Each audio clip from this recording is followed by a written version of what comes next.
ಇಬ್ಬರು ಸಚಿವರಿಗೆ ಡಿಕೆ ಸಂಪುಟದಿಂದ ಗೇಟ್ ಪಾಸ್ ಫಿಕ್ಸ್. ನೋಡಿ, ಈಗ ಡಿಕೆ ಶಿವಕುಮಾರ್ ಸಂಪುಟ ಸೇರಲಿದ್ದಾರೆ. 3 ಮಂತ್ರಿಗಳು, ಇಬ್ಬರಿಗೆ ಗೇಟ್ ಪಾಸ್, 3 ಜನರಿಗೆ ಸಂಪುಟದಲ್ಲಿ ಸೇರ್ಪಡೆ ಸಿಗಲಿದೆ.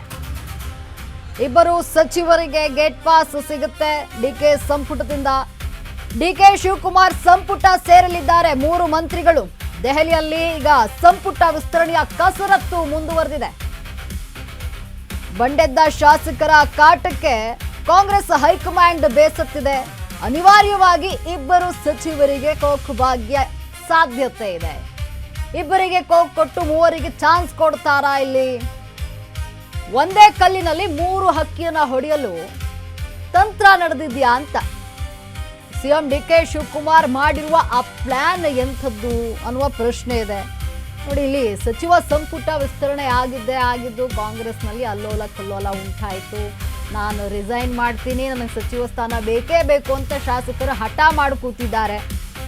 ಇನ್ನು ಖಾತೆ ಹಂಚಿಕೆ ವಿಚಾರ ಕೂಡ ಇಲ್ಲಿ ಕಗ್ಗಂಟಾಗಿಬಿಟ್ಟಿರುವಂಥದ್ದು. ಹಾಗಾಗಿ ನೋಡಿ, ಈಗ ಇಬ್ಬರಿಗೆ ಸಚಿವ ಸಂಪುಟದಿಂದ ಗೇಟ್ ಪಾಸ್ ಕೊಟ್ಟು 3ರನ್ನ ಸಂಪುಟ ಸೇರ್ಪಡೆ ಮಾಡಲು ಈಗ ಹೈಕಮಾಂಡ್ ಮಟ್ಟದಲ್ಲಿ ತೀರ್ಮಾನ ಆಗ್ತಾ ಇದೆ, ಚರ್ಚೆಗಳಾಗ್ತಾ ಇದೆ. ಅನಿವಾರ್ಯವಾಗಿ ಇಬ್ಬರಿಗೆ ಇಲ್ಲಿ ಗೇಟ್ ಪಾಸ್ ಕೊಡಲೇಬೇಕಾಗಿದೆ. ಯಾಕಂದ್ರೆ ಸಚಿವಾಕಾಂಕ್ಷಿಗಳಿದ್ರಲ್ಲ ಶಾಸಕರು, ಅವರು ನನಗೆ ಬೇಕೇ ಬೇಕು, ನಾನು ಸಚಿವನಾಗಲೇಬೇಕು ಅಂತ ಹಠ ಮಾಡ್ತಾ ಇರುವಂಥದ್ದು. ಹಾಗಾಗಿ ಇಲ್ಲಿ ಇಬ್ಬರಿಗೆ ಗೇಟ್ ಪಾಸ್ ಕೊಟ್ಟು ಉಳಿದಂತಹ 1 ಸಚಿವ ಸ್ಥಾನ ಉಳಿದುಕೊಂಡಿದೆ ಅಲ್ವಾ. ಈಗ 19 ಜನ ಪದಗ್ರಹಣವನ್ನ ಮಾಡಿದ್ರು, ಇನ್ನು 1 ಸಚಿವ ಸ್ಥಾನ ಉಳಿದುಕೊಂಡಿದೆ. ಅದರಲ್ಲಿ ಇಬ್ಬರಿಗೆ ಗೇಟ್ ಪಾಸ್ ಕೊಟ್ಟು 3 ಜನಕ್ಕೆ ಅವಕಾಶವನ್ನ ನೀಡುವಂಥದ್ದು. ಈ ಬಗ್ಗೆ ಹೈಕಮಾಂಡ್ ಮಟ್ಟದಲ್ಲಿ ಚರ್ಚೆ ಆಗ್ತಾ ಇದೆ. ಅನಿವಾರ್ಯವಾಗಿ ಇಬ್ಬರಿಗೆ ಗೇಟ್ ಪಾಸ್ ಕೊಟ್ಟು 3ರನ್ನ ಅಂದ್ರೆ ಇನ್ನೊಬ್ಬರಿಗೆ ಅಲ್ಲಿಗೆ ಸೇರಿಸಿ 3 ಜನಕ್ಕೆ ಅವಕಾಶವನ್ನ ಕೊಡುವಂಥದ್ದು, ಅಲ್ಲಿಗೆ ಫುಲ್ಫಿಲ್ ಮಾಡುವಂಥದ್ದು, 20 ಸಚಿವ ಸ್ಥಾನವನ್ನ ಫುಲ್ಫಿಲ್ ಮಾಡುವಂಥ ನಿಟ್ಟಿನಲ್ಲಿ ಈಗ ಭರ್ಜರಿ ಪ್ಲಾನ್ ಮಾಡ್ಕೊಳ್ತಾ ಇರುವಂಥದ್ದು. ಬಂಡೆದ್ದ ಶಾಸಕರ ಕಾಟಕ್ಕೆ ಈಗ ಕಾಂಗ್ರೆಸ್ ಹೈಕಮಾಂಡ್ ಬೇಸತ್ತು ಹೋಗ್ಬಿಟ್ಟಿದೆ. ಬಂಡೆದ್ದವರು ಸುಮ್ಮನೆ ಇರ್ತಾ ಇಲ್ಲ, ನಾವು ರಿಸೈನ್ ಮಾಡ್ಬಿಡ್ತೀವಿ, ನಮಗೆ ಸಚಿವ ಸ್ಥಾನ ಬೇಕೇ ಬೇಕು ಅಂತ ಹಠ ಮಾಡ್ತಿದ್ದಾರೆ. ಹಾಗಾಗಿ ಈ ಒಂದು ಸಂಪುಟ ವಿಸ್ತರಣೆಯಲ್ಲಿ ಸಣ್ಣ ಪುಟ್ಟ ಬದಲಾವಣೆ ಮಾಡಲು ಡಿಕೆ ಶಿವಕುಮಾರ್ ಈಗ ಮುಂದಾಗಿರುವಂಥದ್ದು. ಅದಕ್ಕಾಗಿಯೇ ದೆಹಲಿಗೆ ತೆರಳಿದ್ದಾರೆ. ದೆಹಲಿಯಲ್ಲಿ ಮಲ್ಲಿಕಾರ್ಜುನ ಖರ್ಗೆ ಅವರನ್ನ ಭೇಟಿ ಮಾಡಿ ಸಭೆ ನಡೆಸಿದ್ದಾರೆ, ಮಾತನಾಡಿದ್ದಾರೆ. ಈ ವಿಚಾರವಾಗಿ ಹೈಕಮಾಂಡ್ ಜೊತೆ ಚರ್ಚೆ ಮಾಡಿ ಸಣ್ಣ ಪುಟ್ಟ ಬದಲಾವಣೆಯನ್ನ ಮಾಡಲಿದ್ದಾರೆ. ಇಬ್ಬರು ಹಾಲಿ ಸಚಿವರಿಗೆ ಕೋಕ್ ಕೊಡ್ತಾರಾ ಸಿಎಂ ಡಿಕೆ ಶಿವಕುಮಾರ್ ಅಂತ? ಇಬ್ಬರಿಗೆ ಕೋಕ್ ಕೊಟ್ಟು 3ರಿಗೆ ಚಾನ್ಸ್ ಕೊಡ್ತಾರಾ?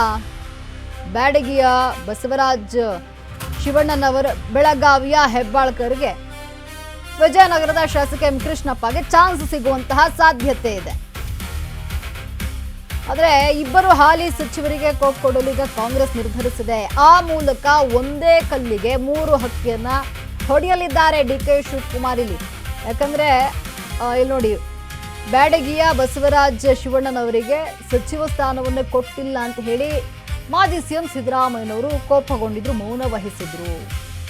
ಜೊತೆಗೆ ಇಲ್ಲಿ ವಿಜಯನಗರದ ಶಾಸಕ ಎಂ ಕೃಷ್ಣಪ್ಪ ಇವರು ನನಗೆ ಸಚಿವ ಸ್ಥಾನ ಬೇಕೇ ಬೇಕು ಅಂತ ಹಠ ಹಿಡ್ಕೊಂಡಿದ್ರು. ಅದೇನು ಮಾಡ್ತಿರೋ ಗೊತ್ತಿಲ್ಲ, ನನಗೆ ಸಚಿವ ಸ್ಥಾನ ಬೇಕೇ ಬೇಕು ಅಂತ ಹೇಳಿ ಹಠ ಹಿಡಿದಿದ್ರು. ಈಗ ಹಠ ಬಿದ್ದವರನ್ನ ಮನವೊಲಿಸಬೇಕಲ್ಲ, ಹಾಗಾಗಿ ಇಬ್ಬರಿಗೆ ಗೇಟ್ ಪಾಸ್ ಕೊಟ್ಟು ಇವರಿಬ್ಬರನ್ನ ಸೇರಿಸುವಂಥದ್ದು. ಇನ್ನು 1 ಉಳಿದುಕೊಂಡಿದೆಯಲ್ಲ ಸಚಿವ ಸ್ಥಾನ, ಅದರಲ್ಲಿ ಲಕ್ಷ್ಮೀ ಹೆಬ್ಬಾಳ್ಕರ್ಗೆ ಅವಕಾಶ ಕೊಡುವಂಥದ್ದು. ಅಲ್ಲಿಗೆ ಒಂದೇ ಕಲ್ಲಿನಲ್ಲಿ 3 ಹಕ್ಕಿ ಹೊಡೆದಂಗಾಗುತ್ತೆ. ಮಹಿಳಾ ಕೋಟವನ್ನ ಫುಲ್ಫಿಲ್ ಮಾಡ್ದಂಗಾಗುತ್ತೆ. ಇಲ್ಲಿ ಮಾಜಿ ಸಿಎಂ ಸಿದ್ದರಾಮಯ್ಯನವರ ಮನವೊಲಿಸಿದಂಗೂ ಆಗುತ್ತೆ ಶಿವಣ್ಣನವರಿಗೆ ಅವಕಾಶವನ್ನ ಕೊಟ್ರೆ. ಮತ್ತೊಂದು ಕಡೆ ಇಲ್ಲಿ ಎಂ ಕೃಷ್ಣಪ್ಪಗೆ ಚಾನ್ಸ್ ಕೊಡುವಂತಹ ಸಾಧ್ಯತೆ ಇದೆ. ಯಾಕಂದ್ರೆ ಅವರು ಪಕ್ಷ ಬಿಟ್ಟು ಹೋಗ್ಬಿಡ್ತೀನಿ ಅಥವಾ ಇನ್ನೊಂದೇನೋ ಇರುತ್ತೆ, ಅವರು ಹಠ ಮಾಡ್ತಾ ಇರುವಂಥದ್ದು ಬೇಕೇ ಬೇಕು ಅಂತ. ಹಾಗಾಗಿ ಒಂದೇ ಕಲ್ಲಿನಲ್ಲಿ 3 ಹಕ್ಕಿ ಹೊಡೆಯಲು ನಿರ್ಧಾರ ಮಾಡಲಾಗಿದೆ. ನೋಡಿ, ಎಂ ಕೃಷ್ಣಪ್ಪ ಶಿವಣ್ಣನವರಿಗೆ ಚಾನ್ಸ್ ಕೊಟ್ಟು ಸಿದ್ದರಾಮಯ್ಯನವರ ಮಣ ತಣಿಸೋದು, ಹೆಬ್ಬಾಳ್ಕರ್ಗೆ ಮಣೆ ಹಾಕಿ ಮಹಿಳೆಯರಿಗೆ ಪ್ರಾತಿನಿಧ್ಯ ನೀಡೋದು, ಎಂ ಕೃಷ್ಣಪ್ಪರವನ್ನ ಮಂತ್ರಿ ಮಾಡಿ ಅಸಮಾಧಾನಕ್ಕೆ ಬ್ರೇಕ್ ಹಾಕುವಂಥದ್ದು. ಈ 3ಕ್ಕೂ ಈಗ ಅಂದ್ರೆ 3 ಹಕ್ಕಿಯನ್ನು ಹೊಡಿತಾ ಇರುವಂಥದ್ದು ಒಂದೇ ಕಲ್ಲಿನಲ್ಲಿ. ಅಲ್ಲಿಗೆ ಇಬ್ಬರಿಗೆ ಗೇಟ್ ಪಾಸ್ ಸಿಗುತ್ತೆ.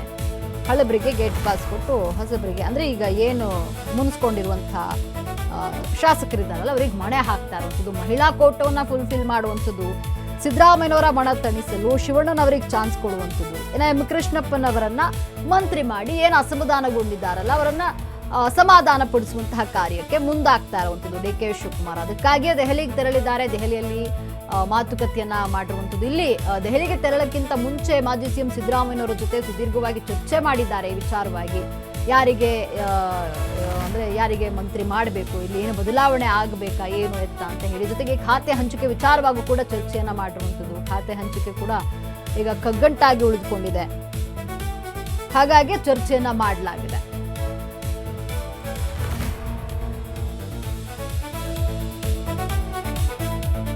ನೋಡಿ, ಡಿ.ಕೆ. ಶಿವಕುಮಾರ್ ಸಂಪುಟ ವಿಸ್ತರಣೆ ಆಗಿದ್ದು ಕಾಂಗ್ರೆಸ್ನಲ್ಲಿ ಅಸಮಾಧಾನ ಸ್ಫೋಟಗೊಳ್ತು. ಆಕಾಂಕ್ಷಿಗಳು ಅಸಮಾಧಾನಗೊಂಡು ಬಂಡೆದ್ರು, ನಾವು ರಿಸೈನ್ ಮಾಡ್ತೀವಿ ಅಂತ ಹೇಳಿ ಹೇಳಿಕೆಗಳನ್ನ ನೀಡಕ್ಕೆ ಶುರು ಮಾಡಿದ್ರು. ಬೇರೆ ಪಕ್ಷಕ್ಕೆ ಸೇರ್ತಾರೆ ಅನ್ನುವಂತಹ ಒಂದಷ್ಟು ಮಾಹಿತಿಗಳು ಬಂದವು. ಅಂದರೆ JDSಗೆ ಸೇರ್ಪಡೆ ಆಗ್ತಾರೆ ಅಂತ. ಇಲ್ಲಿ JDSನಿಂದ ಕುಮಾರಸ್ವಾಮಿ ಓಪನ್ ಆಫರನ್ನು ಕೂಡ ನೀಡಿದ್ರು, ಯಾರು ಬೇಕಾದರೂ ಬರಬಹುದು ಅಂತ ಹೇಳಿ ಆಫರನ್ನು ನೀಡಿದ್ರು. ಈಗ ಅದೆಲ್ಲವನ್ನ ಸರಿಪಡಿಸ್ಕೊಳ್ಬೇಕಲ್ಲ, ಹಾಗಾಗಿ ಡಿ.ಕೆ. ಶಿವಕುಮಾರ್ ಇಲ್ಲಿ ಸಣ್ಣ ಪುಟ್ಟ ಬದಲಾವಣೆಗೆ ಮುಂದಾಗಿದ್ದಾರೆ, ದೆಹಲಿಗೆ ತೆರಳಿದ್ದಾರೆ.